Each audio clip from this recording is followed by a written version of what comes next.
Oke, kalau kita lihat poin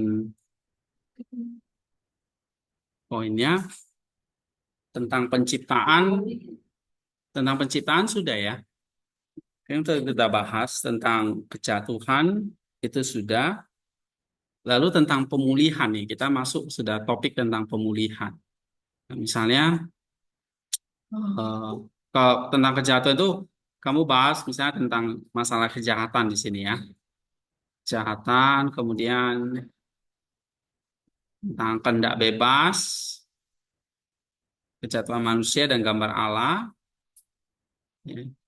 Kemudian, eh, nah kalau penciptaan itu mulai dari halaman ini ya,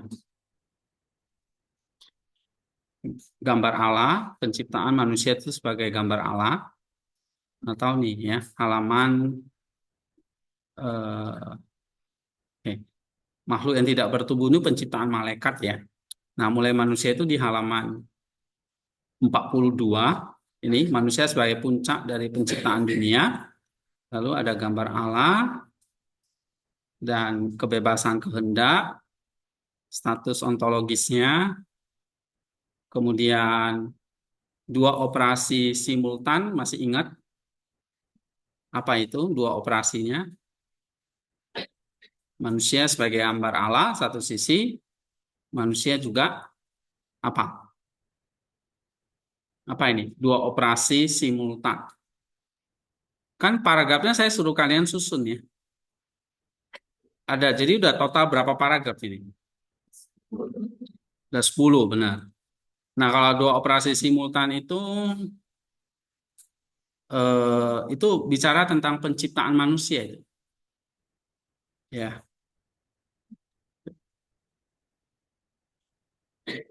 bicara tentang penciptaan manusia.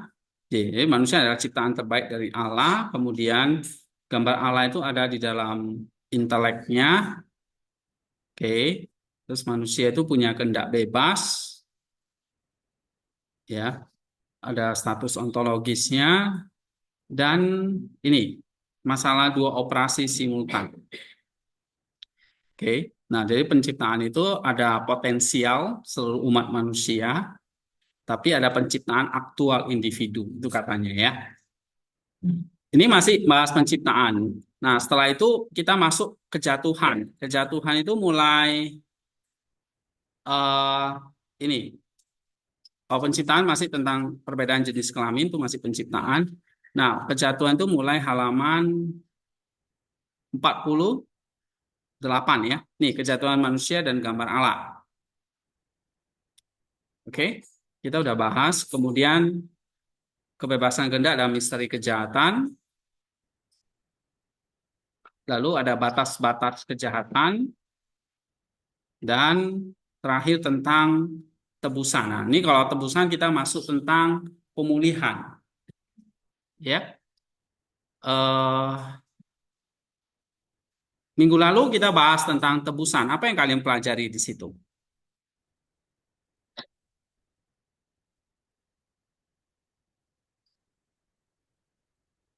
Ada bahasa legalistik tentang tebusan yang Yesus itu menjadi seperti kail ilahi yang menipu si iblis.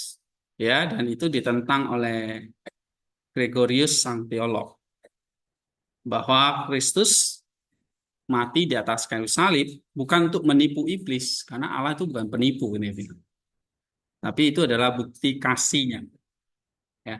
Jadi darah Yesus yang dicurahkan itu bukan untuk siapa-siapa, tapi itu tanda kasih Allah. Nah, itu menurut Gregorius sang teolog. Nah, kalau menurut Nisa, itu kematiannya adalah untuk apa? Menipu si iblis. Ya, supaya iblis itu terpancing dan dia bisa mengalahkannya. Ya kan? Gitu ya. Minggu lalu. Kok bingung? Benar kan? Oke. Nah, sekarang tujuan dari inkarnasi. Coba baca Nah, atau 1 minggu terakhir, kalian baca apa di grup itu? Ini kan kita diskusi teologis ya. Terakhir saya share tentang apa ini? Udah ikuti nggak grup WA-nya ini? Ya kadang-kadang rame, ya ada pembahasan-pembahasan yang menarik, saya share di situ. Atau kadang-kadang ada pertanyaan-pertanyaan dari anggota grup itu.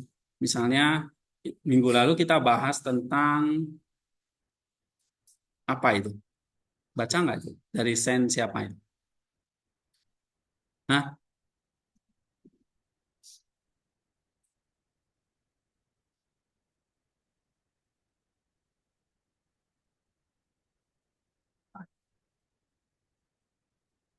ini kan masuk grup kan?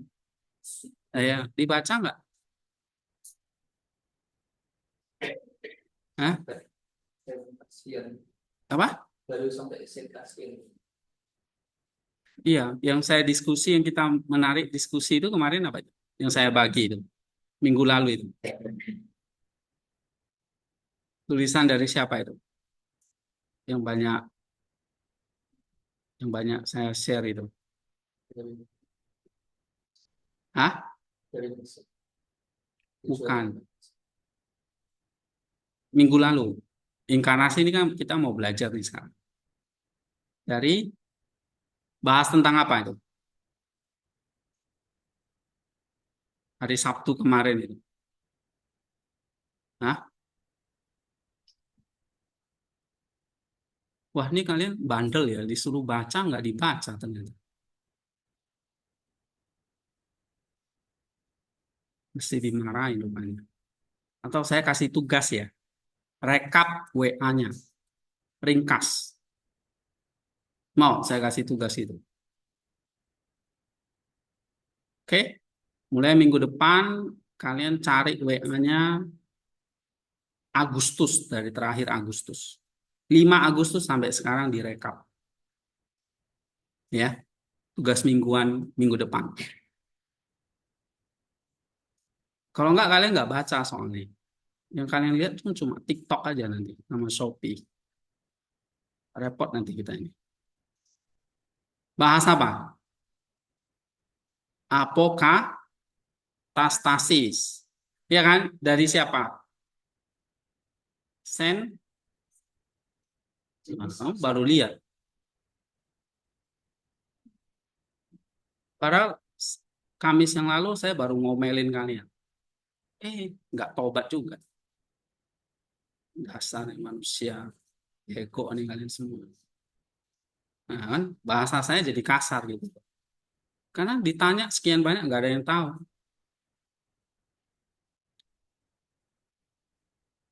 Oke, itu artikelnya Saint Ishak dari Suria, Gehenna itu siksaan kasih Allah. Ya kan? Nah, kita kan diskusi itu. Lalu ada tentang apa lagi? Ada yang tanya itu tentang eh, ular tembaga. Ya kan? Kisah Musa itu.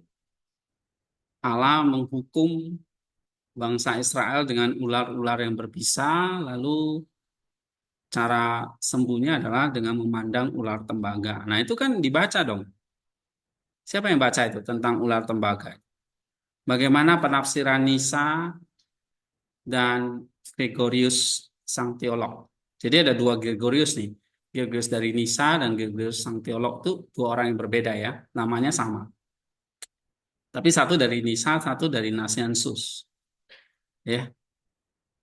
Nah, pandangan mereka apa tentang ular tembaga itu? Makanya kamu baca.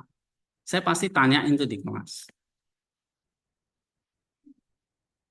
Soalnya kalian udah pintar ya, udah tahu. Ini udah bego, dikasih tahu nggak mau baca. Apa? Saint Ishak dari Suria itu ngomong apa? Gehenna itu apa? Hah? Menurut saya sangat Islam menekankan bahwa Gehenna bukanlah tempat hukum kekal yang didorong oleh muka Allah, Oke. suatu bentuk koneksi yang didorong oleh kasih. Tujuannya adalah untuk memulihkan dan memulihkan jiwa-jiwa yang telah berdosa, bukan untuk menyiksa mereka selamanya. Ini sejalan dengan gagasan apokatastasis, di mana semua ciptaan pada akhirnya akan diperdamaikan dengan Allah. Iya, apokatastasis itu semua akan memperoleh rahmat ilahi. Ya, semua akan dipulihkan. Ya, tetapi ada dua pandangan yang beda ini ya dari Saint Isa Nisa itu satu pandangan, tapi ada yang lain mengatakan bahwa walaupun mengalami apokatastasis, tahu kan apokatastasis itu? Coba ngomong apokatastasis. Apokatastasis. Iya, tastasis. Nah, jangan salah ucap. Agak sulit memang. Nah, apokatastasis itu satu keadaan apa? Pemulihan ya, di mana semua ciptaan itu akan mengalami rahmat ilahi atau eh, iya pendamaian.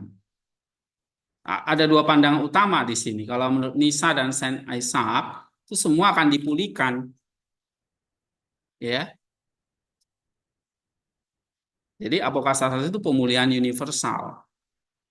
Ya, tetapi ada pandangan lain mengatakan semua dipulihkan, tetapi ada yang eh, mengalami rahmat ilahi dalam bentuk penyesalan.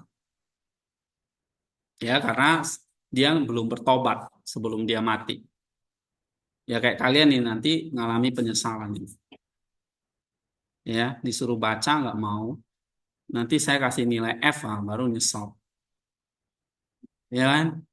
Aduh, nangis-nangis nanti kalian. Mau saya kasih nilai F. Kalau enggak, rekap ya. Direkap dari tanggal 5 Agustus sampai tanggal hari ini. WA-nya hilang ya kalian cari, tanya teman-teman yang masih ada. Oke? Jadi pelajaran buat kalian. Makanya yang saya suruh anggap aja kayak perintah Tuhan. Wajib di kelas ini saya yang jadi Tuhannya gitu loh. Ya. Jadi saya ngomong apa itu dikerjakan. Kalau enggak ada konsekuensinya. Siksaan. Ya. Ya saya bukan Tuhan Allah, saya Tuhan atas di kelas ini ya jadi nggak ada kasihnya. Oke. Ya. Jadi wajib rekap, kalian cari aja topik-topiknya apa yang sudah saya bahas. Dan saya rekap semua ini. Kamu pikir saya nggak rekap? Ya, saya rekap semua di sini. Ini ada satu folder khusus. Nih, ya. Rekap komentar grup WA. Ini semua saya rekap nih. Kumpulan diskusi di WA Ancient. Nah, ini dia.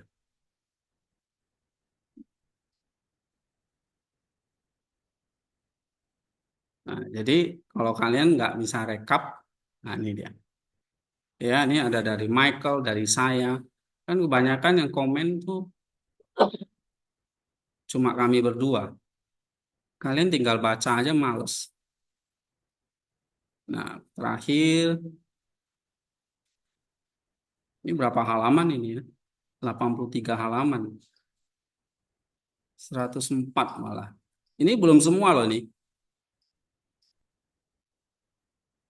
Ini terakhir kita bahas apa ini ya? Oh, Gregory Nisa tentang dosa asal. Ini kan udah dibahas di kelas nih. Di grup itu.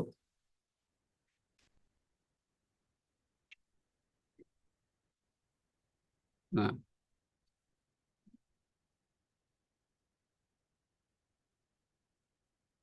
terus sebelumnya kita bahas tentang kebersalahan korporat, ya kan? Tentang dosa asal ada dari Kiril, ada dari Nisa. Ini tentang dosa asal kan kita bahas. Terus kemarin-kemarin kita bahas tentang eh, Yohanes ya. Pernah bahas tentang Yohanes 17 ayat 11 tentang apa artinya nama Bapa yang diberikan kepada anak. Lalu bahas juga tentang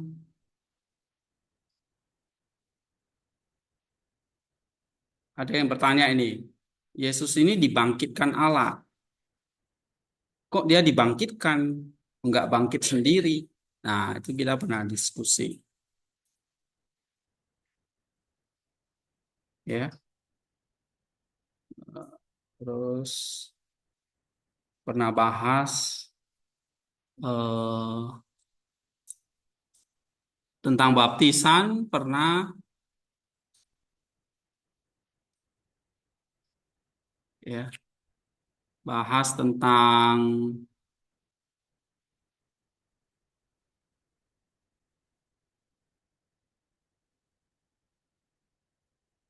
Allah Tritunggal itu udah terlalu sering ya. Teosis kita bahas. Ini tentang teosis. Rekapitulasi ini kita juga bahas. Ya. Kemarin mungkin beberapa minggu yang lalu bahas tentang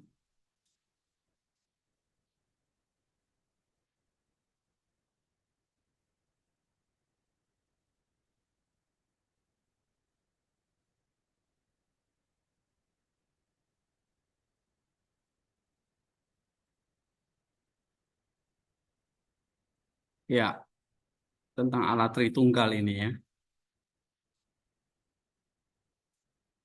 Nah, oh ya, benar, bahas tentang istilah hipostasis. Prosopon ya, saya itu kayaknya mungkin di bulan-bulan September atau Agustus. Oke, nah ini masalah hipostasis. Oke, ini pandangan-pandangan gereja Barat, Timur, ya Tertullianus yang lagi kemarin masalah Tertullianus kita juga bahas tentang Tritunggal Tertullianus itu semua di grup ya. Nah kalian tinggal rekap aja. Ya, kecuali kalau kalian udah, nah ini ada analogi dari Pak Michael ini tentang prisma. Nah ini bahas tentang esensi dan energi Allah. Kemudian sebelum-sebelumnya kita bahas tentang Tritunggal menurut banyak nih. Perikoresis ya. Ini juga baru-baru. Kamu jangan keluar dulu. Masuk. Oke. Bahas tentang perikoresis. Apa itu perikoresis?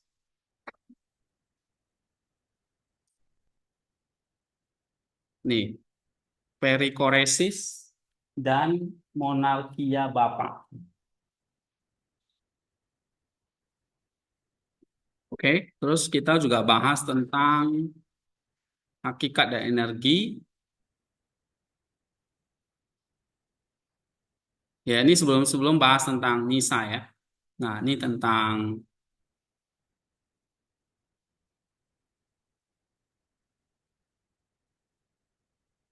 Allah itu adalah theos melampaui teofani.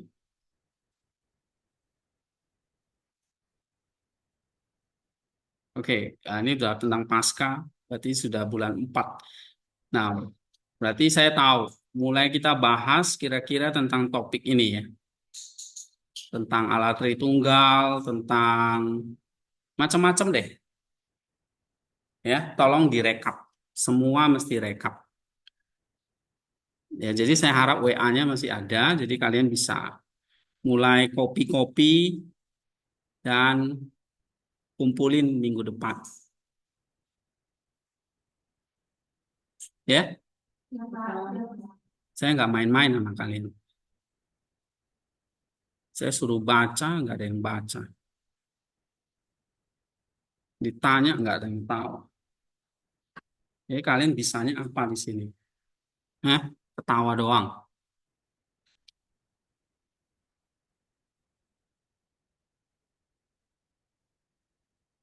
Oke. Sekarang tujuan inkarnasi. Coba baca.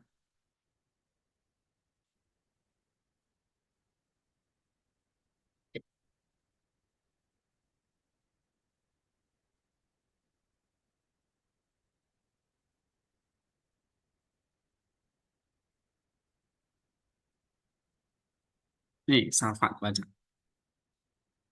Tujuan dari inkarnasi, tujuan Yang dasar keras, yang agak tujuan keras. dasar dari inkarnasi firman adalah kebangkitan dan pengilahian manusia. Kristus menjadi satu dengan kodrat kita dan dengan bersatu dengan keilahian. Kodrat kita menjadi ilahi itu sendiri, disingkirkan dari kuasa maut dan diselamatkan dari siksaan-siksaan musuh. Athanasius dan Irenaeus Irenaeus. mengekspresikan diri mereka dengan istilah yang sama. Gregorius sadar bahwa bagi orang Yahudi dan Yunani, ekonomi manusia dan dari firman Allah mungkin tanpa mustahil dan bahkan tidak pantas. Sekte-sekte sesat Kristen tertentu, terutama Arian dan Apollinarian, juga melakukan kesalahan yang sama. Gregorius menetapkan ajarannya tentang kesatuan dua kodrat dalam diri Allah manusia untuk menentang ajaran-ajaran sesat ini. Dalam melakukan hal ini, ia memusatkan perhatiannya pada keselamatan yang dibawa oleh Kristus adalah mungkin dan pantas bagi Dia yang telah memberikan hidup kepada kita pada mulanya untuk mengembalikan hidup itu kepada kita ketika kita akan binasa. Lebih jauh lagi, bagaimana natur kita dapat disembuhkan jika keilahian disatukan dengan suatu natur surgawi yang lain. Realitas keselamatan kita membuat kita perlu untuk mengenali konsubstansialitas ganda dari Kristus dan kesatuan hipostasi dari Allah manusia. Gregorius mencoba untuk menghindari ungkapan dua natur. Sebaliknya, ia menulis, kita mengakui di dalam Kristus keilahian dan kemanusiaan.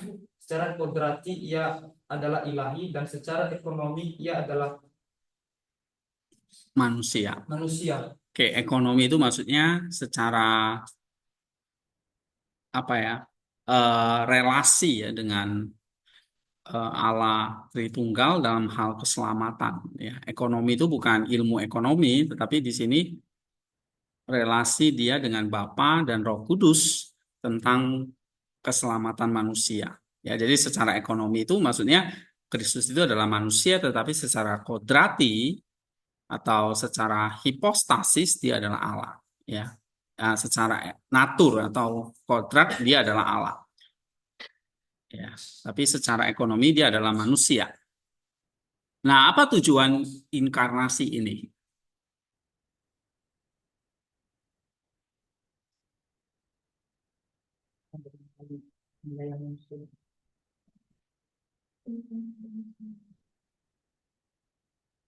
Apa tujuan inkarnasi kalau menurut Nisa?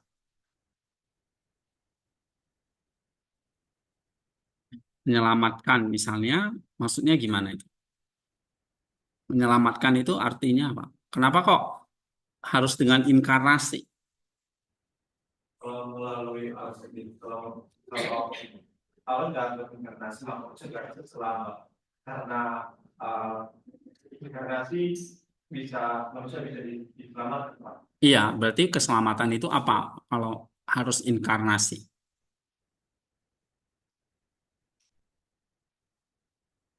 Itu kan udah bego, bodoh, baca males, ditanya nggak tahu. Padahal udah ada jawabannya di sini.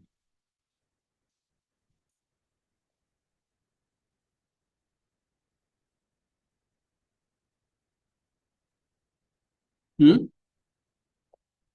Ini loh, paragraf ini nih.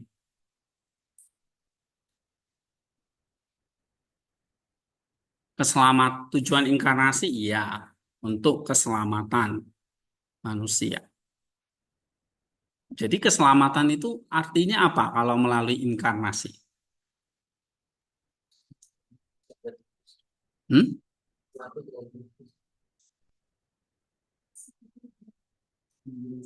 Oke. Nah, berarti berkaitan dengan kodrat manusia yang bagaimana ini? Keselamatan itu berarti pemulihan kodrat. Maka dia harus datang jadi manusia memberikan kodrat yang baru. Ya. Nah, ini kan udah sering saya bahas itu di grup ini loh. Kalian nggak baca gitu. Astaga, ini ada itu di grup itu sudah kalau saya kumpulin itu sudah ratusan halaman gitu loh. Ya, ini aja yang baru-baru ini aja udah 100 lebih.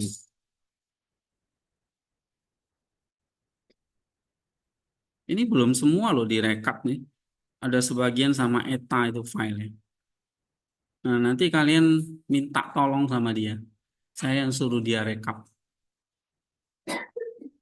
Ya, nah, saya belum rekap sini semua, tapi ada sama dia. Karena kalau nggak dibaca, direkap, ya lupa. Saya aja bisa lupa. Nah, saya baca lagi, saya ingat lagi. Karena ya namanya manusia bisa lupa. Apalagi kamu nggak pernah baca. Jadi kamu mau belajar dogmatiknya, belajar apa di sini? Kelas cuma sejam 2 jam, nggak dapat apa-apa kalau cuma di kelas. Ya, belum kamu nggak ngerti apa yang saya jelasin. Jadi kalau kamu ikut WA, baca artikelnya, ya minimal nyangkut-nyangkut dikit lah di otakmu itu. Jadi kamu ikut kelas dogmanya itu nggak ngeblank. Ngerti keselamatan itu apa, kenapa harus melalui inkarnasi misalnya. Ya, kan kita bahasnya pun di kelas ini pun udah banyak sekali loh. Cuma kan kalau kalian nggak nyatet, nggak baca lagi, ingat ini. Inilah pelajaran misalnya 3 atau 4 minggu yang lalu nih. Manusia itu ciptaan terbaik dari Allah. Kalau saya tanya sekarang alasannya apa? Kenapa kok dikatakan ciptaan terbaik dari Allah? Ingat gak kalian? Ayo, ini. Di sini jawabannya. Ini saya nggak kasih lihat dulu. Ingat nggak? Ya. Kenapa manusia dikatakan ciptaan terbaik dari Allah?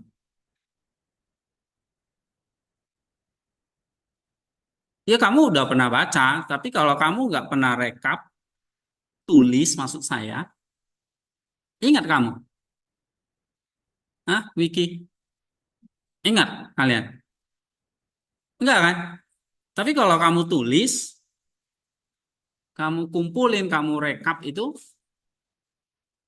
kamu jadi tahu. Oh, jadi ingat lagi gitu. Kenapa manusia ciptaan terbaik?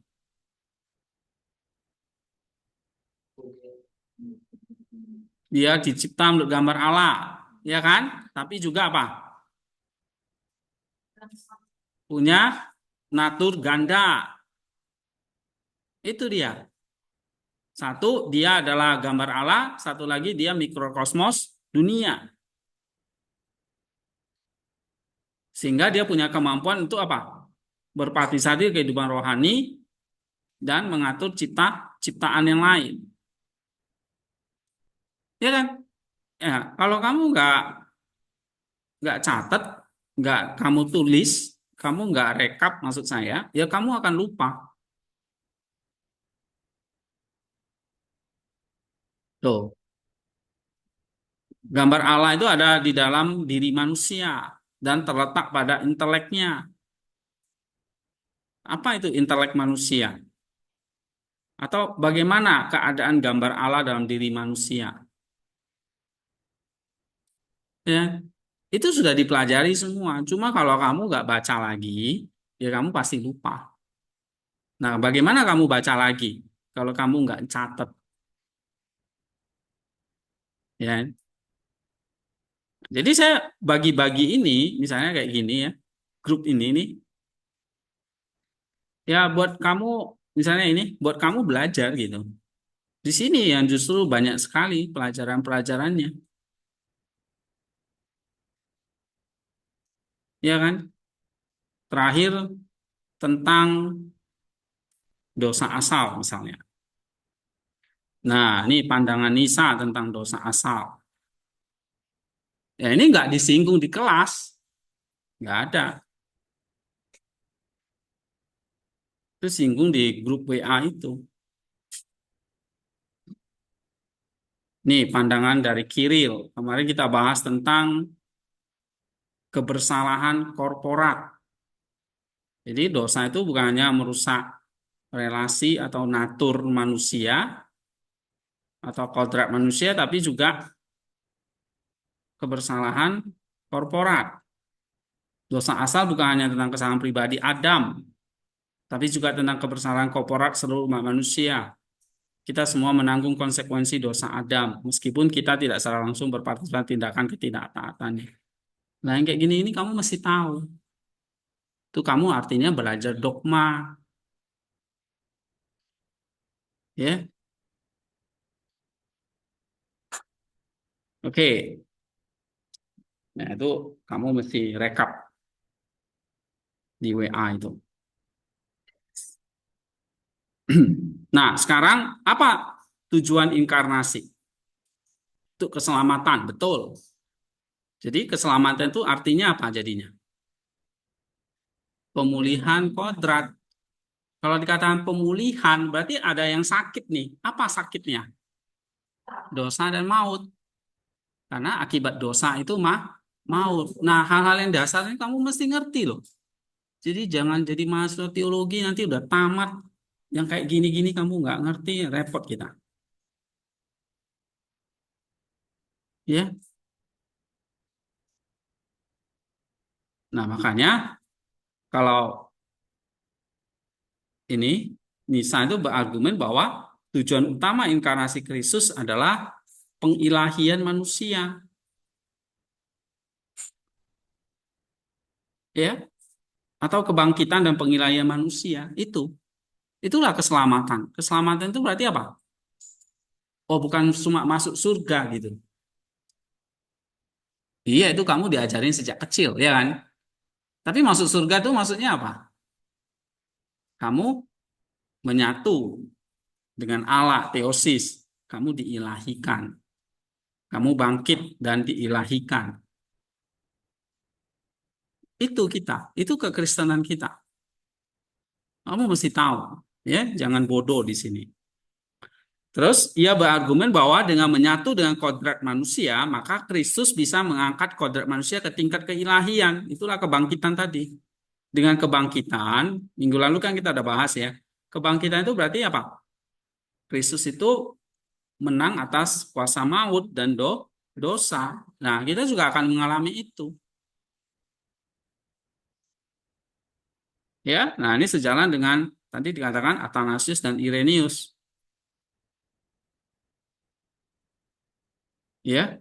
Nah, misalnya kayak ini menentang ajaran Apolinarisme sebetulnya ya, yang menyangkal kesatuan dua kodrat dalam diri Kristus. Arianisme juga sama. Oke. Nah, kalau kamu bikin paper nih ya, nanti kamu eh jadi kalau kamu mau rekap ini ya grup WA ini kamu lihat aja nih salah satunya. Kamu lihat dari tanggal berapa ini saya bagi ini. Lihat dari bulan Agustus tuh, udah banyak sekali topik-topiknya, ya kan? Terakhir tentang ini, saya bagi tentang ada yang dibahas di grup, ada yang enggak. Tapi pasti saya pasti ada yang beberapa yang dibahas. Ya kalau nggak ada yang tanya, nggak ada yang komentari, ya nggak dibahas. Saya cuma share aja. Jadi kalau ada yang tanya misalnya tentang eh, ular tembaga, itu kan ada yang nanya. Nah, di situ saya jelasin. Ya, jadi kalian bisa lihat di apa nih WordPress. Nah, itu banyak bahas tuh. Nah, di sini ilmunya nih semua ini. Kamu nggak baca ya kamu nggak tahu apa-apa. Ya, kalau kamu baca ini, kamu ngerti, syukur alhamdulillah. Tapi kamu baca ini belum tentu kamu ngerti. Nah, itulah sebabnya ada kelas di sini. Saya jelasin. Ya. Tapi kamu juga harus baca ini yang saya bagi di grup. Banyak sekali nih.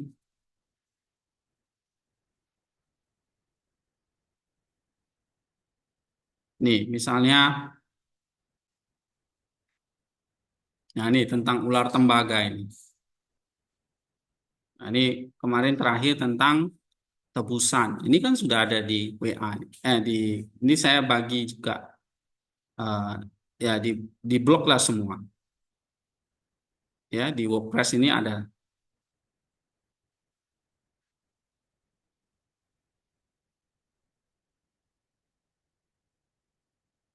Oke. Jadi bagi Gregorius apa? Tujuan utama inkarnasi itu bukan satu peristiwa sejarah saja, tetapi mengangkat manusia ke tingkat keilahian. Itulah keselamatan kita. Keselamatan kita itu berarti pengilahian kodrat manusia. Nah, itu harus tahu, ya. Atau kita diangkat ke tingkat keilahian. Ya. Keselamatan manusia itu adalah menyatu dengan Kristus. Dibebaskan dari dosa dan maut. Oke. Nah, implikasinya kalian bisa baca sendiri. Oke, berikutnya. Nih, Gregorius dan kesatuan Allah manusia.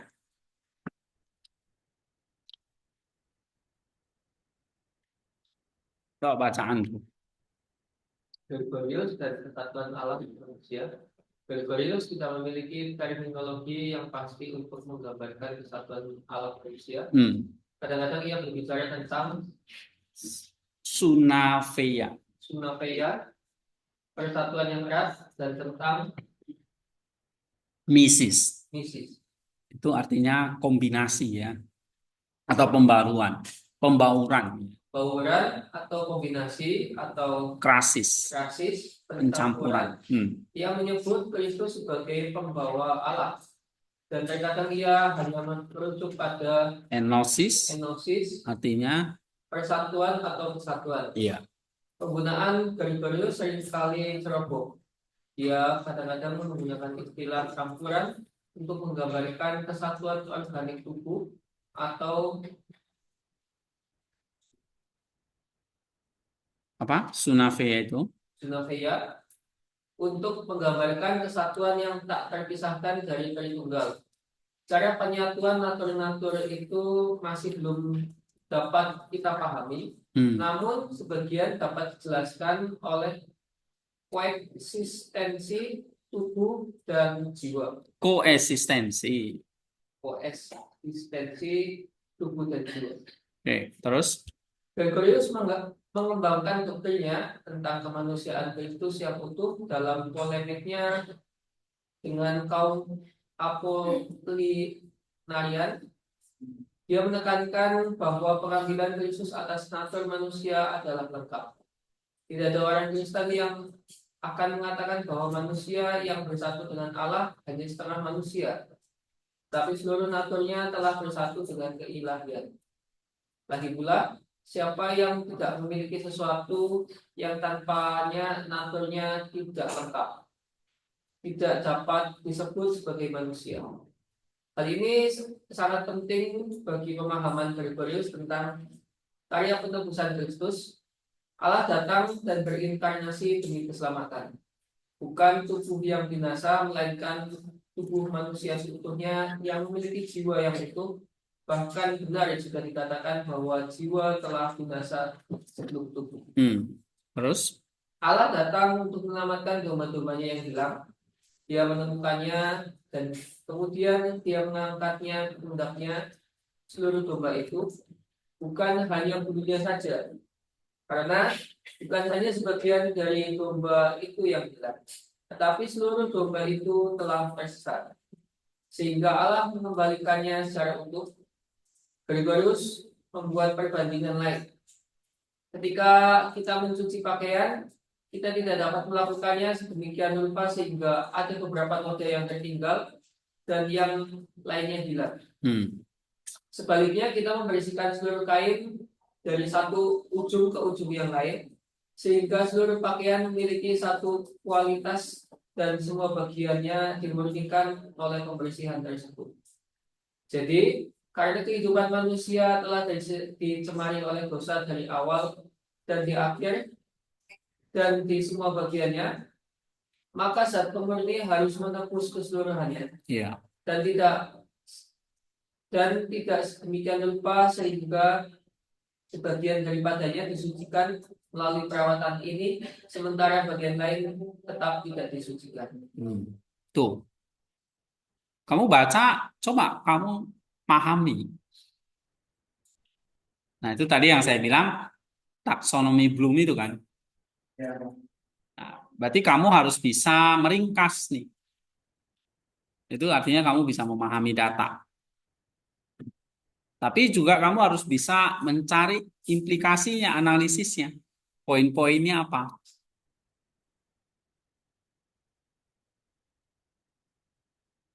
Ya. Nah, saya udah banyak nih kasih contoh di sini nih. Udah saya bagi di grup itu. Jadi kalau kalian nggak baca, ya repot kita. Ya nggak tahu apa-apa kamu.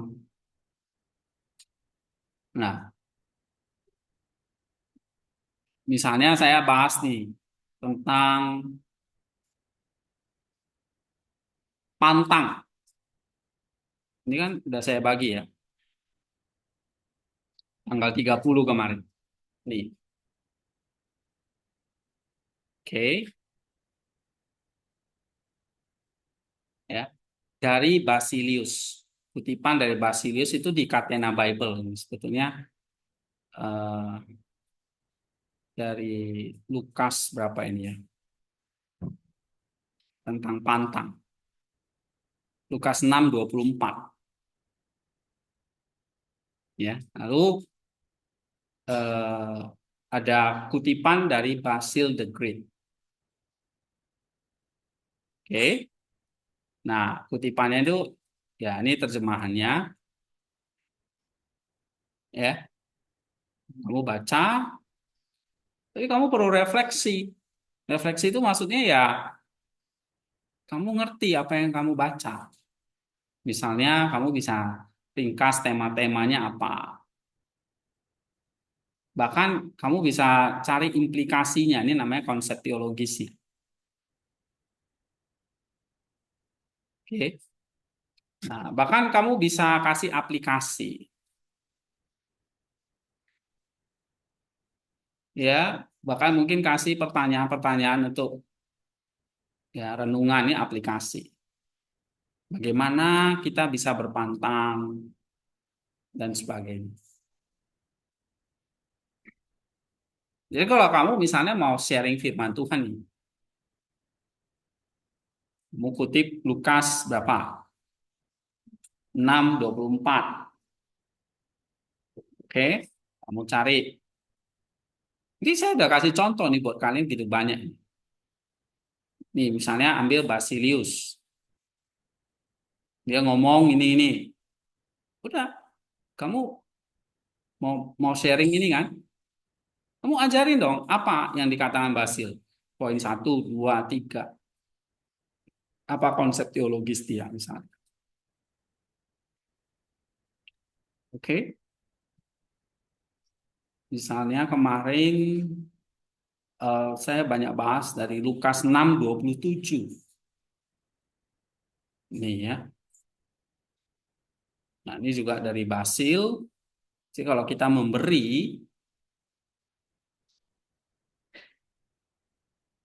memberi itu seperti kita memberi pinjaman kepada Tuhan. Jadi Allah yang minjem sama kamu. Ya, kamu kasih pinjaman sama Allah. Sesama-sesama kamu kasih hadiah. Gitu katanya. Nah, ini kan dari Lukas 6:27 mengasihi musuh ya, tapi dia kaitkan dengan memberi pinjaman.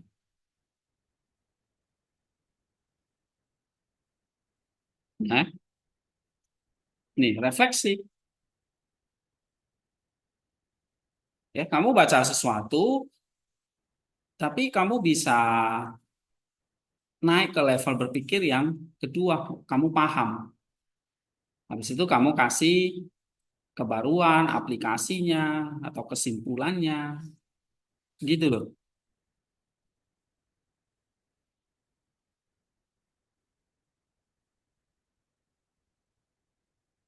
Nah, ini kamu lihat toh contoh-contoh yang saya kasih,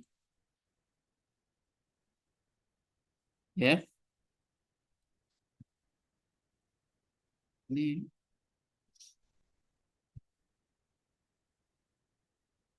nah, misalnya ini,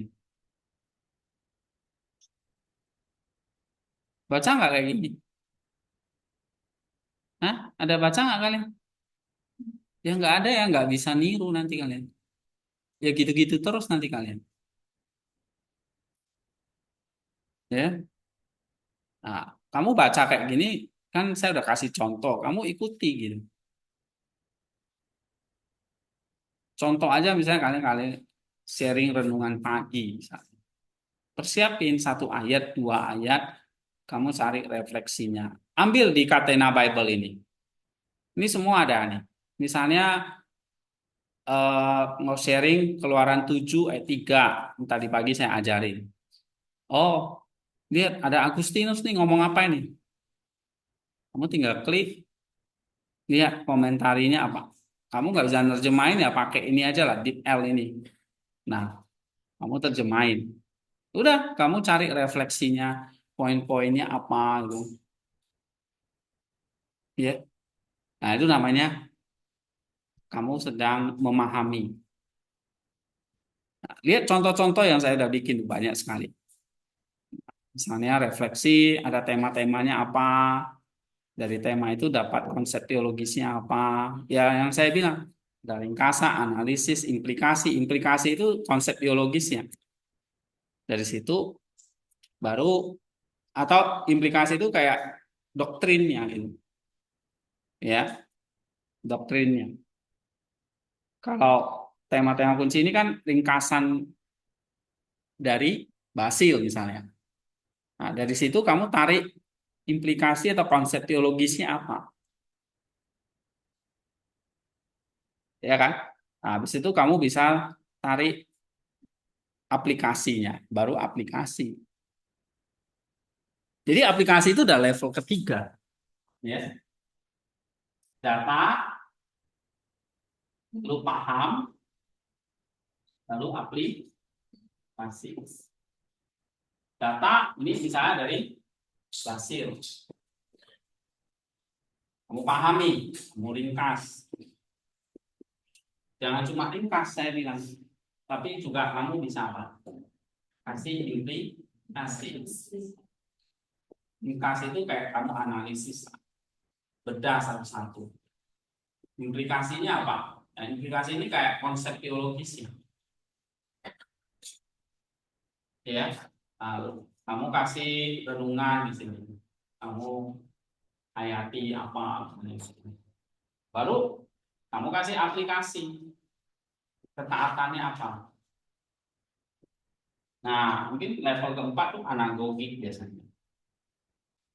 Jadi kita kalau baca firman itu selalu kayak gini. Data ini berarti ayatnya, ya.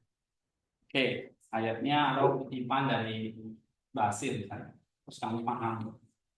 Ya udah, cara memahaminya simpel. Kamu apa poin-poin pentingnya? Terus kamu tarik pelajarannya apa? Ya, habis itu kamu baru kasih aplikasi. Nah, baru kasih pengudusannya apa nih? Pengudusan ini serupa dengan Kristusnya apa? Aplikasi kebajikannya apa? Ya kan? Yang pernah saya ajarkan itu ada 10 macam ini. Dari iman sampai kasih.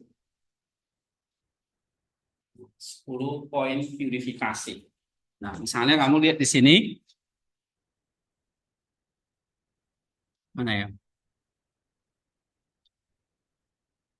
Ini kalau kamu mau bikin detail seperti ini.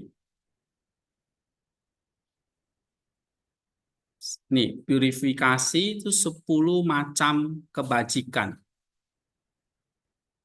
Kalau Paulus kan simpel aja. Iman, pengharapan, kasih. Kalau Yakobus lebih simpel lagi. Iman tanpa perbuatan mati.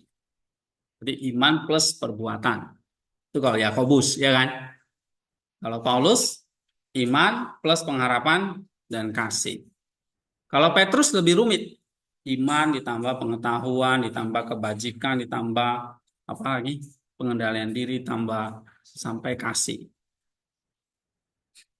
Nah, kalau kamu belajar filokalia, ya, jadi kalau kamu belajar itu namanya fondasi. Oke. Nah, waktu kamu belajar di sini itu namanya belajar itu ada 6 level. Taksonomi itu kan 6 level kan? 6 level belajar. Level data, level paham, aplikasi, analisis, dan seterusnya. Nah, itu baru belajar, tapi itu baru fondasi. Kamu belajar tentang Kristus. Ya. Tetapi dari kamu belajar tentang Kristus, kamu naik nih sekarang. Yaitu makin sering kamu belajar, ini 6 level ini kamu harus latih, namanya askese. Askese itu apa? Nilainya berapa misalnya? Ini namanya dari askese timbulan kebajikan. Misalnya di sini saya suruh baca atau belajar Nisa. Nah, saat ini kita belajar Nisa, ya. Atau kamu belajar artikel-artikel apa aja yang saya share. Ini semua tahap belajar di sini. Banyak kan? Topik-topik dogmatika itu banyak sekali. Oke, yang saya sendiri juga banyak belum tahu. Ya. Dan apa yang saya tahu udah saya berikan semua nih. Saya nggak pernah simpan-simpan, ya. Saya selalu share itu di grup supaya kalian tahu gitu maksud saya. Nah, ini karena kita semuanya mesti belajar di sini. Supaya apa? Supaya kamu bisa mengerjakan 3 hal ini. Spesial, kebajikan, purifikasi. Atau 3 ini yang disingkat aja dengan namanya purifikasi. Purifikasi itu artinya apa sih? Ini level yang kedua. Kalau kamu belajar, ini baru level dasar. Dasar itu fondasi. Atau kayak kamu SD lah. Ya kan? SD, sekolah dasar. Tapi kita nggak bisa masuk SMP kalau belum lulus SD. Jadi kamu nggak bisa naik ke purifikasi kalau belum belajar. Loh, apa yang mau dibuktikan kalau kamu nggak pernah belajar di sini? Ya, nah kamu mesti belajar minimal. Kalau orang awam itu ya minimal dia ke gereja, dia belajar firman Tuhan. Ya, atau minimal dia belajar dari pengalamannya. Itu semua orang belajar. Makin kamu tekun, nah kamu naik level, naik kelas 2, naik SMP. Iya kan? Dari SD naiknya mana? SMP. Sekolah dasar terus naik sekolah menengah yang pertama. Nanti sekolah menengah atas. Nanti sekolah menengah atas naik sekolah tinggi. Jadi sekarang kalian udah sekolah tinggi. Jadi kan prosesnya dari SD, bahkan dari TK. Anggap TK itu cuma taman bermain, nggak dihitung. SD, sekolah dasar. Ya, habis itu SMP. Nah, kamu belajar. Kalau cuma belajar doang, ya berarti kamu masih SD. Walaupun kamu pintar gini-gini, pintar cari data, bisa paham, bisa bikin sampai 6 level, tapi ingat, kamu tuh masih belajar. Tapi ketika kamu tambah dengan ketekunan, Mas Kese, kamu latihan terus, ya, disuruh nggak disuruh, ya saya baca. Itu namanya Askes. Berarti kamu naik SMP nih sekarang. Tapi kamu belajarnya ketika disuruh, kalau nggak disuruh nggak belajar ya SD doang. Kan dulu kalian SD begitu kan. Nah, naik SMP lebih sulit. Cancel. Ya. Jadi saya harus kasih makin sulit supaya kamu naik level. Kalau nggak di SD terus nih. Mana lebih sulit, pelajaran SD atau SMP? SMP. Hidupmu mana lebih enak? Waktu kecil atau waktu besar? Iya. Makin besar tuh kayaknya makin nggak enak. Ya, apalagi kuliah di sini. Makin banyak air. Nah, karena apa? Kamu udah naik. Iya, kamu bukan di SD lagi. Kamu sudah di mana nih sekarang? Sekolah tinggi gitu loh. Bukan lagi SMP ataupun SMA. Ini makin sulit. Ya sama. Kalau kamu belajar tekun, berarti kamu naik SKS. Dari sini kamu dapat kebajikan. Nah, kamu dapat nih kebajikannya. Apa itu kebajikan? Satu, iman. Ya kan? Dua, takut akan Allah. Tiga, pertobatan. Empat, penguasaan diri. Nepsis, keberjangan batin. Kesabaran. Pengharapan. Kerendahan hati. Discretion, kasih. Nah, kalau kamu dapat 10 itu, satu aja kamu dapat. Misalnya, kamu belajar apa di sini? Oh, belajar tentang Nisa. Hari ini tentang inkarnasi. Oke, saya belum paham. Kamu ulangi lagi. Kamu baca lagi.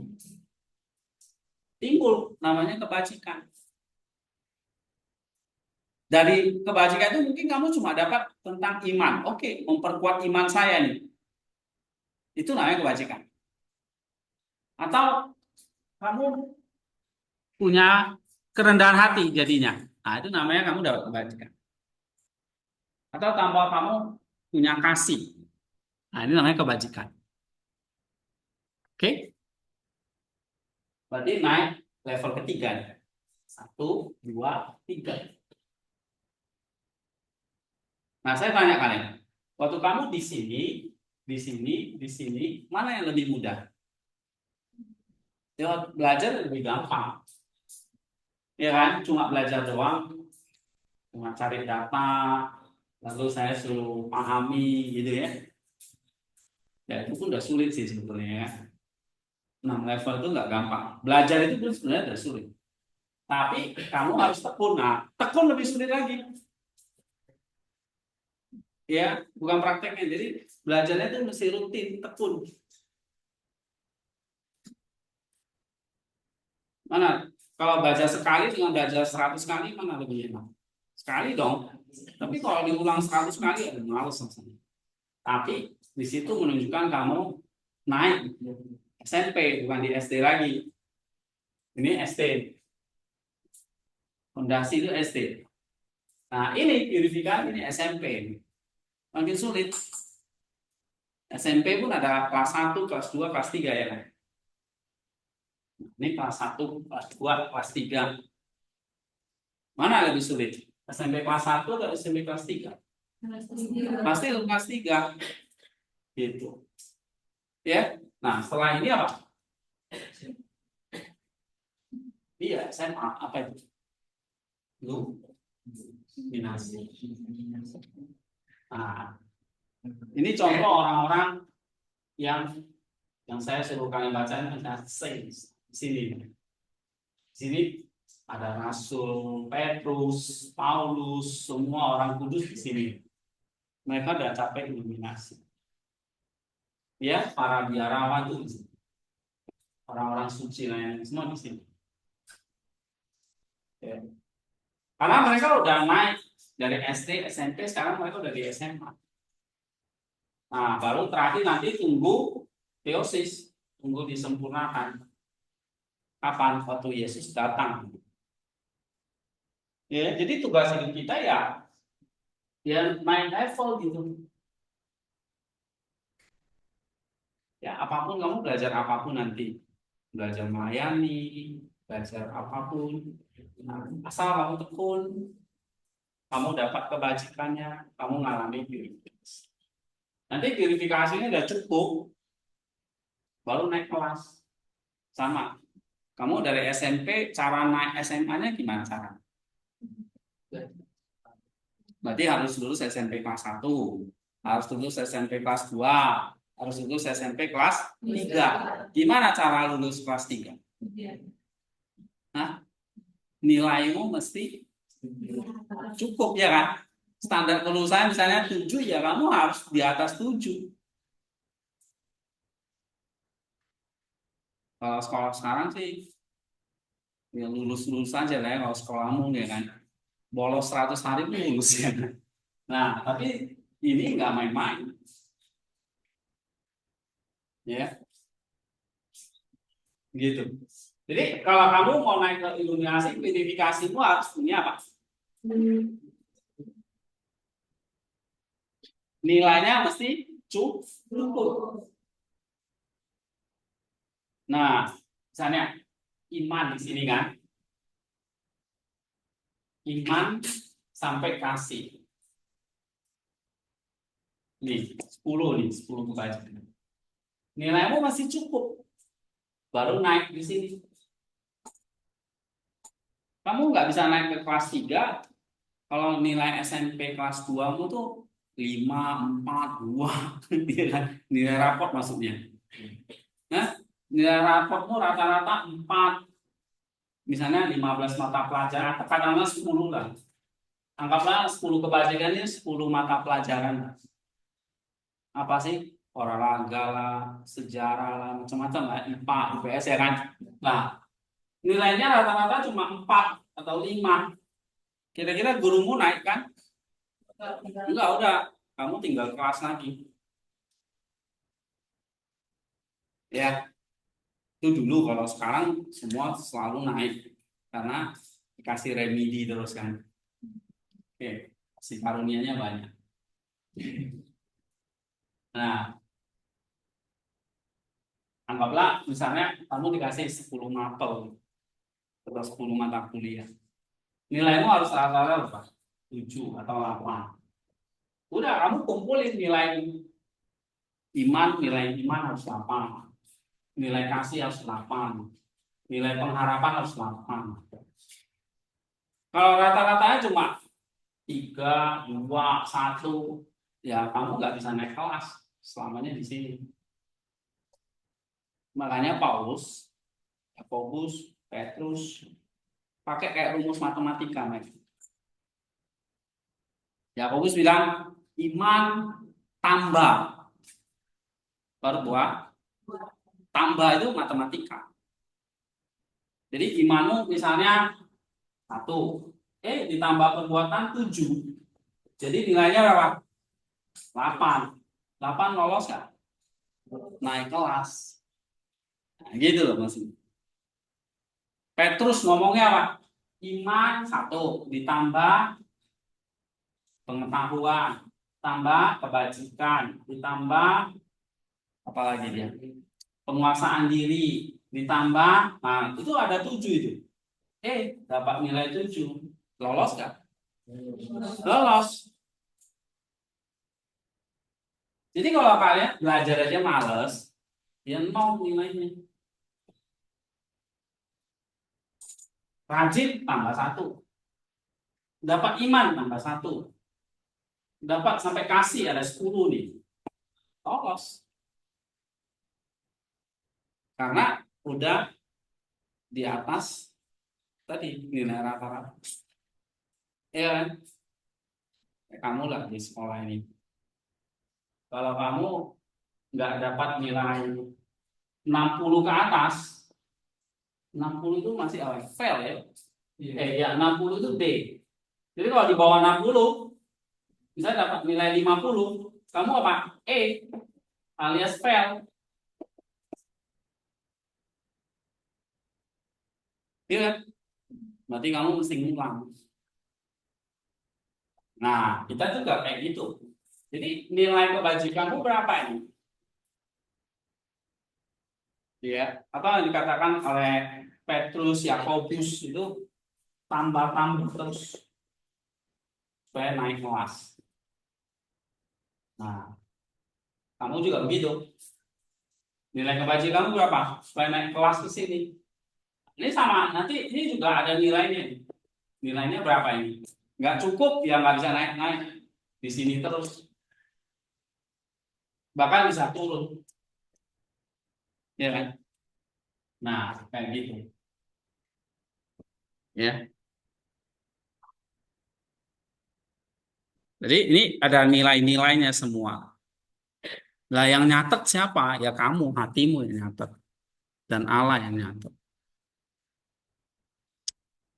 Oke? Ada pertanyaan di sini? Jadi kalau kamu baca ini, ya kembali tadi ke Nisa, kamu baca ini, kamu masih level belajar.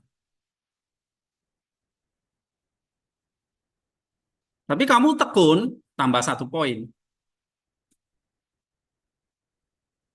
Ya, tapi kamu dapat kebajikannya, tambah 1 poin lagi. Dapat lagi, tambah lagi. Kebajikan itu kan banyak. Jadi kita kayak ngumpulin poin. Atau kalau saya pakai analoginya itu tadi. 10 mapel, kamu harus lulus berapa mapel? Dulu itu berapa ya? Nggak boleh merah itu pelajaran PKN misalnya itu nggak boleh merah ya kan gitu kan. Nah, baru naik kelas. Sama dalam hidup ini kita juga begitu. Ya. Integritas tubuh tanpa jiwa adalah mayat dan jiwa tanpa intelek adalah binatang. Untuk menentang ajaran Apolinarian, Gregorius menekankan identitas tubuh Kristus dengan seluruh umat manusia. Kita tahu terdiri dari apakah tubuhnya ketika ia hidup di antara manusia sebagai seorang manusia. Gregorius Terus? menyadari bahwa natur jasmani Kristus mengganggu banyak orang. Kelahirannya sebagai manusia, pertumbuhannya dari bayi hingga dewasa, kebutuhannya untuk makan dan minum, kelelahan dan kebutuhannya untuk tidur, kesedihannya, air matanya, fitnah, pencobaan, salib, kematian, dan pemindahannya ke dalam kubur. Semua hal yang membentuk misteri ini melemahkan iman orang-orang tidak memiliki pikiran yang tinggi. Gregorius menjawab keraguan-keraguan ini dengan mengembangkan sebuah apologi untuk natur manusia. Tidak ada satupun dari tindakan-tindakan kehidupan Kristus yang tidak layak baginya, karena itu hanyalah nafsu dasar yang memalukan. Allah dilahirkan bukan ke dalam sesuatu yang cacat, tetapi ke dalam natur manusia. Komposisi manusia tidak mengandung apapun yang membuat kebajikan menjadi tidak mungkin dan tidak ada yang tidak murni dari kelahiran itu sendiri. Kegairahan dan nafsu memang tidak murni, tapi kelahiran manusia ke dalam dunia tidak murni. Apakah yang pantas dari misteri ini? Allah bersatu dengan kehidupan manusia melalui cara yang digunakan natur untuk melawan kematian. Hanya nafsu dalam arti kata yang sempit yang tidak diambil oleh Allah. Gregorius sering berbicara dengan jelas dan gamblang mengenai tubuh Kristus yang sesungguhnya untuk membongkar doktrin palsu kaum Apollinarian mengenai tubuh surgawi Kristus. Nah, jadi kaum Apollinarian itu tidak percaya dengan tubuh jasmani Kristus, yaitu tubuh Yesus itu ya hanya penampakan aja, tubuh surgawi aja. Itu Apollinarian ya. Terus yang merupakan penjelasan mereka mengenai misteri inkarnasi. Gregorius menganggap penjelasan ini salah karena dalam sistem mereka ciptaan tidak akan dibawa lebih dekat kepada Sang Pencipta dan juga karena keilahian tidak membutuhkan daging yang diilahikan. iya. Terus Natur manusiawi juru selamat berkembang sesuai dengan norma yang ditetapkan bagi umat manusia sebelum kejatuhan. Lebih jauh lagi, kemanusiaannya menjadi ilahi melalui persatuannya dengan Allah. Inilah sumber keselamatan natur manusia. Ini adalah keselamatan, pembaruan, dan pemulihan ke keadaan semula. Gregorius menulis bahwa Allah Sang Firman menjadi manusia karena kasihnya pada umat manusia, dan dia mengambil natur kita sehingga dengan menyatu dengan keilahian, umat manusia dapat diilahi. Dengan cara ini, semua elemen dari kodrat kita dikuduskan. nah, itu lihat tuh kata-katanya ini. Ya kan? Nah, itu. Apa artinya keselamatan? Dari kodrat kita. Iya, pembaruan, pemulihan ke keadaan semula. Makanya dia perlu mengambil natur kita, natur manusia kita. Supaya kodrat itu bisa diilahi, disempurnakan, diperbarui, dipulihkan, dan dikuduskan katanya. Semua elemen dari kodrat kita dikuduskan. Iya kan? Nah, itu. Terus? Setelah bersatu dengan Allah, natur manusia dapat meningkatkan dirinya ke tingkatnya. Dan naik adalah yang telah dibangkitkan dari kehancuran. Dengan bersatu dengan keilahian, segala sesuatu yang lemah dan rusak dalam kodrat kita juga menjadi ilahi. Iya. Jadi, sehingga keselamatan itu adalah pengilahian kodrat manusia. Atau pembaruan, pemulihan kodrat manusia seperti semula. Sebelum jatuh ke dalam dosa. Oke, nah sekarang kita lihat ya.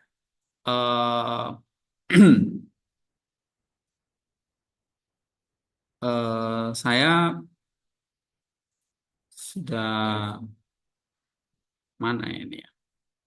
Sudah bikin ini.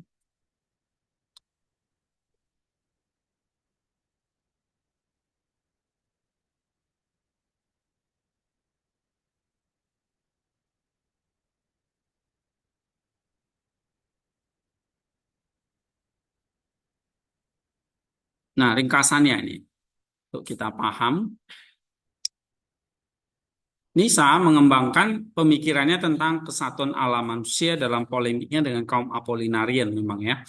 Nah, tadi Apollinarian itu nggak percaya bahwa tubuh jasmani Kristus ya. Yesus hanya punya tubuh surgawi. Gregorius menekankan bahwa pengambilan Kristus atas natur manusia itu lengkap. Jadi kalau kita nggak percaya Yesus itu benar-benar jadi manusia, maka nggak ada keselamatan.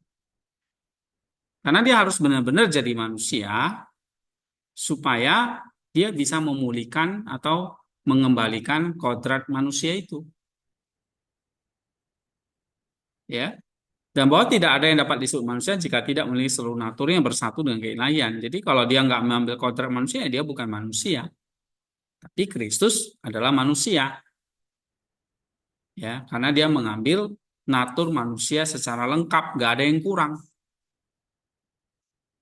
Kalau manusia punya hidung, ya dia juga punya hidung. punya anus ya dia juga punya anus kan gitu. Jadi lengkap, nggak ada yang kurang, nggak ada yang cacat. Bagi Gregorius penting untuk memahami bahwa Allah datang dan berinkarnasi demi keselamatan manusia secara utuh, ya, karena dia mengambil natur manusia secara utuh. Oke, artinya Gregorius menyoroti integritas komposisi manusia, di mana tubuh tanpa jiwa hanya merupakan mayat, jiwa tanpa intelek hanya merupakan binatang. Dia menegaskan identitas tubuh Kristus dengan seluruh umat manusia. Ya, mengatasi keraguan terhadap natur jasmani Kristus dengan mengembangkan apologi untuk natur manusia. Jadi Kristus benar-benar jadi manusia, dia punya tubuh dan jiwa. Ya, sama manusia itu punya tubuh dan jiwa. Gregorius menolak doktrin palsu komponen tentang tubuh surgawi Kristus dengan menyatakan bahwa Allah bersatu dengan kehidupan manusia melalui cara yang digunakan natur untuk melawan kematian. Oke, lebih lanjut, Gregorius menulis bahwa kemanusiaan juru selamat atau Yesus itu berkembang sesuai dengan norma manusia sebelum kejatuhan. Ya, dan bahwa melalui penyatuan dengan Allah kemanusiaannya menjadi ilahi. Ya, karena dia memiliki natur ilahi, ya, maka kemanusiaan dia adalah kemanusiaan tanpa dosa. Ya. Nah, kemanusiaan yang tidak dilingkupi oleh dosa. Ya, hal ini sumber keselamatan natur manusia di mana setelah bersatu dengan Allah, natur manusia dapat meningkatkan diri ke tingkatnya, maksudnya diilahikan ya. Oke, analisis apa yang kita bisa lihat di sini ya. Yang pertama, kalau dari bacaan tadi, jadi kesatuan Allah dan manusia itu memang sulit dipahami ya. Ada istilah-istilah kayak mixis tadi, krasis ya, sunafea. Itu satu gambaran hubungan dua natur Kristus yang rada kompleks ya. Jadi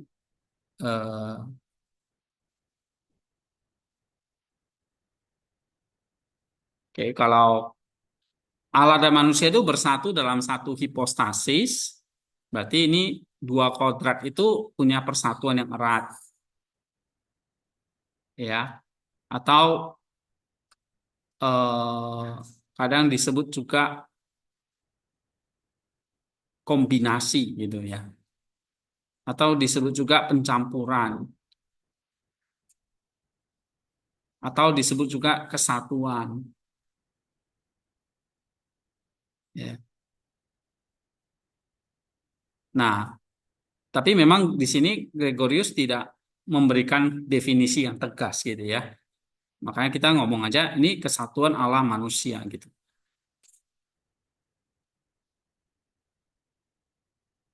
Oke, lalu yang kedua, Gregorius menekankan pentingnya integritas kemanusiaan Kristus. Jadi manusia itu, Yesus itu ya benar-benar manusia, seluruh aspeknya adalah manusia, bisa menderita, bisa mati gitu. Ya. Nah, tujuannya adalah mengilahikan kodrat manusia atau menyelamatkan manusia supaya manusia itu memperoleh hidup yang kekal. Ya. Nah, implikasinya kemanusiaan Kristus itu utuh. Ya, yang kedua integritas komposisi manusia, sehingga di sini kalau tubuh itu penting, maka ya kita harus jaga, kita harus rawat, karena Allah itu juga menyelamatkan tubuh.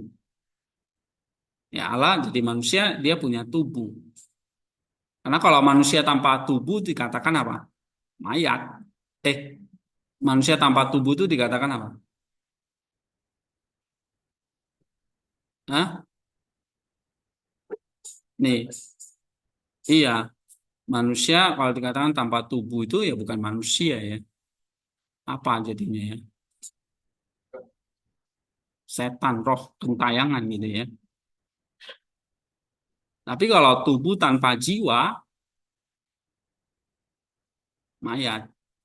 Tapi kalau jiwa tanpa intelek atau nus, itu binatang. Gitu. Jadi lengkap ya. Makanya dari sini kita lihat bahwa manusia itu utuh.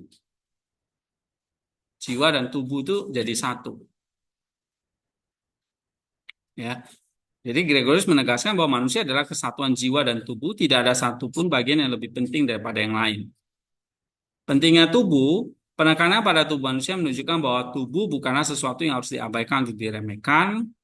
Gregorius menunjukkan bahwa manusia berbeda dari hewan karena kita punya jiwa dan nus yang lebih tinggi daripada, ya. Pertanyaannya, binatang punya tubuh nggak? Punya. Punya jiwa? Punya. Kayak anjing itu kamu lihat tuh dia punya jiwa, bisa nangis, bisa ketawa ya kan, bisa jaga rumah dan sebagainya. Tapi nggak punya intelek. Nah di sini dia nggak punya roh gitu, intelek atau nus atau roh ini nggak punya dia, atau spirit yang dihembuskan oleh Allah itu. Nah manusia punya nggak? Yang katanya waktu itu diciptakan Allah mengembuskan nafasnya, ya kan? Nah, nafasnya itulah intelek itu tadi, roh itu. Nah baru manusia. Kalau enggak ya sama kayak Allah menciptakan binatang, nggak beda dengan menciptakan manusia. Sehingga manusia itu memang disebut binatang karena sama-sama punya jiwa dan tubuh, tapi binatang yang berintelektual. Artinya binatang yang punya intelek. Nah, maka kita lebih tinggi dari hewan. Binatang diciptakan hari kelima. Kita diciptakan di hari keenam, terakhir. Hari ketujuh Allah beristirahat. Nah, hari keenam itu kan hari terakhir, berarti puncaknya setelah binatang. Nah, binatang lebih tinggi daripada tumbuhan, ya, tapi manusia lebih tinggi daripada binatang. Oke, lalu, eh, nah di sini kan juga dibahas ya, bagaimana misteri inkarnasi itu ada cara penyatuan natur ilahi dan manusia dalam Kristus, dan ini sebuah misteri yang sebetulnya tidak dapat sepenuhnya dipahami oleh akal manusia atau pikiran manusia. Makanya dia pakai istilah-istilah yang rada ini ya, kurang konsisten. Kadang-kadang dia bilang itu sunafea, misis ya, atau krasis gitu. Tapi sebetulnya kalau dalam pengakuan Imanesia itu ya satu pribadi, iman Chalcedon ya, dua kodrat atau dua natur dalam satu pribadi atau hipostasis. Jadi tidak bercampur, tidak. Jadi dua kodratnya itu nggak bercampur jadi satu gitu, nggak.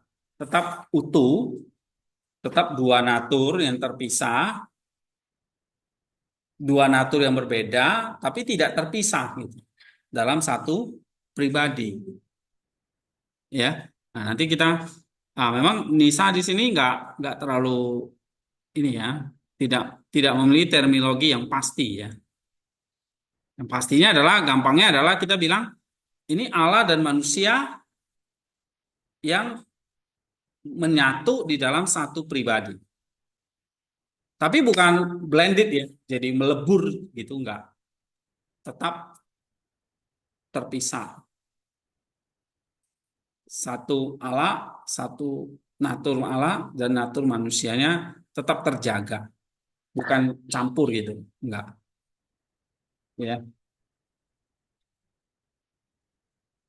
Nah, ada yang memang mengatakan bahwa Allah dan manusia itu jadi satu.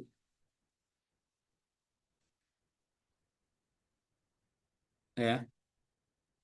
Nah, blended gitu. Nah, kita nggak percaya itu blended. Oke. Nah, kita percaya bahwa eh, dua natur itu, Allah dan manusia itu ada di dalam satu hipostasis, satu pribadi, satu hipostasis. Ya. Nah, ini sebenarnya saya udah bahas di sini ya, banyak kan. Eh, saya sendiri lupa di halaman berapa ya. 2 kodrat 1 Kristus itu. Nah, nantilah ya.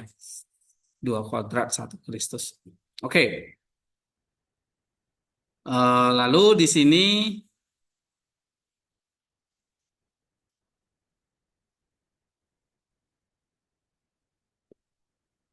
kontribusinya, oke, nanti dibaca sendiri aja. Ya, ada pertanyaan di sini?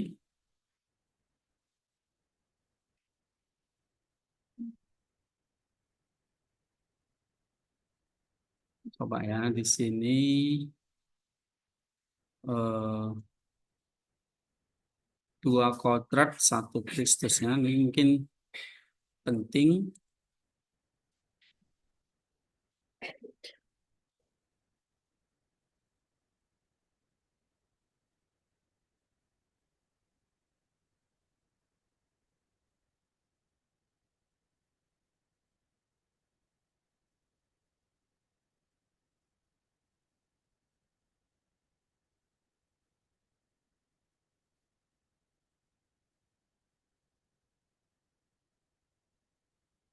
Ini banyak kutipan dari Cyril yang banyak membahas ya.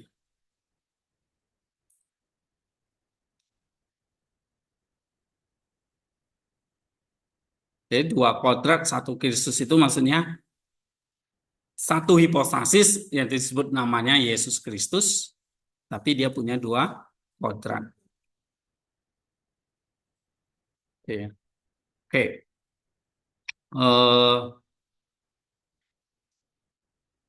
Nah, kalau ini yang kita udah bahas, kalau tentang ini kesatuan Allah dan manusia, ya. Yang pertama, kamu lihat, pertama ini kesatuan yang kompleks ya. Jadi dia pakai istilah sinafea, mixis, krasis. Sebetulnya ini menggambarkan hubungan antara 2 natur dalam Kristus yang rada misteri dan kompleks. Ya, jadi kita hanya bisa menjelaskan ini 2 natur yang berbeda tapi menyatu di dalam satu pribadi. Tidak campur baur, ya, tidak blended gitu, tapi terpisah, ya, memberikan satu misteri ya, kesatuan Allah manusia ini. Nah, dengan demikian maka Gregorius juga menekankan kemanusiaan Kristus karena dia mau melawan Apollinarius itu. Bahwa Yesus itu adalah benar-benar mengalami seluruh aspek kehidupan manusia. Termasuk dia bisa menderita, kehausan, dan bahkan dia bisa mati. Ya. Lalu dia juga menekankan inkarnasi itu ya sekali lagi untuk memulihkan kodrat manusia atau pengilahian kodrat manusia. Nah, itu beberapa poin penting ya kalau analisis. Nah, dari sini kan kamu coba tarik apa implikasinya. Nah, misalnya tadi ya, kemanusiaan Kristus yang utuh. Nah, misalnya ini coba bacalah biar kalian ngerti. Sofia, penebusan utuh. Penebusan utuh, Gregorius menekankan bahwa Kristus mengambil seluruh natur manusia, bukan hanya sebagian. Nah, kenapa seluruh natur? Supaya ini berarti bahwa penebusan yang ditawarkan oleh Kristus berlaku untuk seluruh manusia, jiwa dan tubuh. Iya, supaya tubuh itu benar-benar diselamatkan, baik jiwa dan tubuh. Atau manusia itu benar-benar diselamatkan. Jadi kalau Yesus nggak punya tubuh, maka tubuh manusia nggak diselamatkan. Ngerti ya? Kalau Yesus nggak punya jiwa, ya jiwa kita nggak diselamatkan. Ya. Jadi manusia itu satu paket, jiwa dan tubuh. Tapi hewan juga jiwa dan tubuh. Nah, bedanya adalah manusia di sini dikatakan tadi manusia itu punya intelek atau nous tadi atau roh. Jadi sama ya. Istilah Alkitab itu tiap bapak gereja beda-beda istilah. Intelek itu maksudnya nous. Nah, ini maksudnya spirit nih, roh. Ya.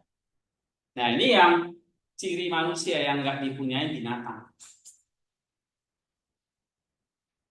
Binatang nggak punya intelek, nggak punya nous, nggak punya roh atau spirit. Ya. Jadi waktu Yesus jadi manusia, Yesus punya nggak yang disebut jiwa dan tubuh? Yesus punya jiwanya nggak punya. Punya tubuh iya karena dia manusia. Dia punya tubuh dan dia punya jiwa. Tapi dia punya roh nggak? Kan dikatakan manusia juga punya intelek atau nous atau spirit atau roh. Berarti dia punya nggak? Punya, yaitu roh dari Roh Kudus. Jadi rohnya ya sama dengan roh Allah itu. Jadi bukan berarti Yesus punya roh sendiri, nanti Roh Kudus punya roh sendiri, Allah punya roh sendiri. Enggak, rohnya ya sama yang kita sebut Roh Kudus. Jadi waktu Yesus jadi manusia, ya dia rohnya adalah Roh Kudus atau Roh Kristus. Yang Paulus bilang itu Roh Kristus, Roh Anak, Roh Bapa, Roh Kudus, Roh Allah, itu semuanya roh yang satu. Ya. Secara esensial kodrati. Nah, kok kita disebut punya roh juga karena kita terima energi atau nafas. Nafas itu apa? Energi kita. Kalau kamu nggak punya energi, kamu mati, nggak punya nafas. Nah, nafas itulah atau roh itulah yang kita miliki. Tapi bukan secara kodrati, ya. Tapi kita terimanya secara energi dari. Contoh kasusnya tuh kayak apa ya? Roh manusia itu nafas ilahinya Allah. Ya. Oke, jadi Yesus punya nggak yang namanya intelek ini? Inteleknya adalah Roh Kudus itu. Jadi nggak ada Roh Yesus itu beda nggak dengan Roh Allah? Sama atau beda?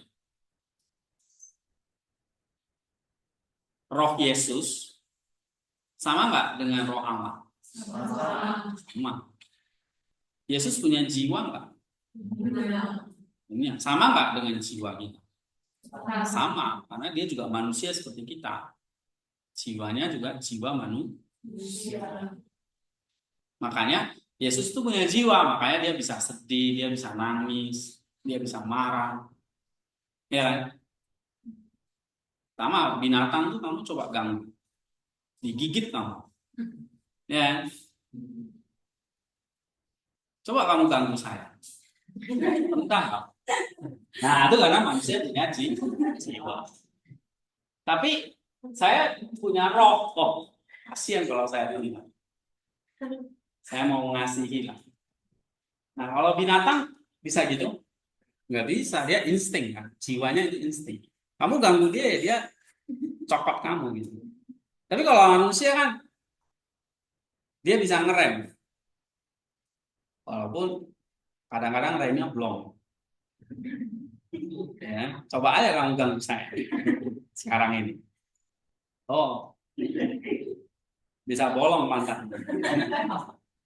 Nah, tapi kadang-kadang ya manusia ingat harus punya itu, harus lebih tinggi dari hewan.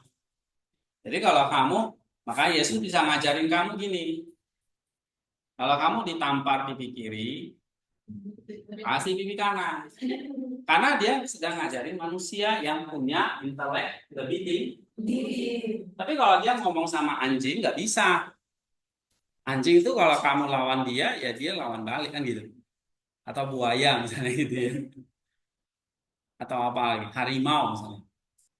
Kamu bisa ngajarin harimau kasih pipi kiri, nah, kamu yang digigit sama dia kan. Nah, karena dia nggak punya intelek. Yesus ngajarin kita untuk mengasihi musuh kan itu kan? Karena manusia punya intelek.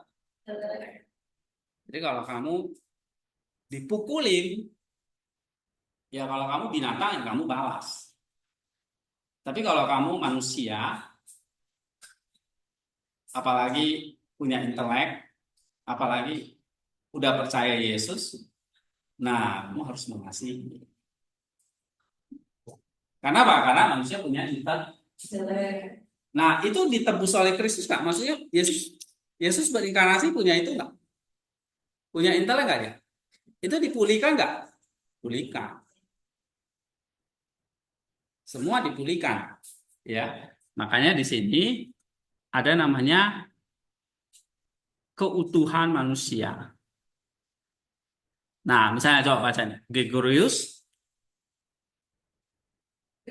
menegaskan bahwa manusia adalah kesatuan jiwa dan tubuh, tidak ada satupun bagian yang lebih penting daripada yang lain. Iya, jadi semua dipulihkan. Pentingnya tubuh, penekanan pada tubuh manusia menunjukkan bahwa tubuh bukanlah sesuatu yang harus diabaikan atau diremehkan. Yang ketiga, Kesengajaan antara manusia, kesenjangan antara manusia dan hewan. Gregorius menunjukkan bahwa manusia berbeda dari hewan karena memiliki intelek dan jiwa yang lebih tinggi. Nah, itu poin-poin dia ya. Nah, kita punya intelek, berarti intelek kita juga disempurnakan. Oke, ya, sampai di sini dulu.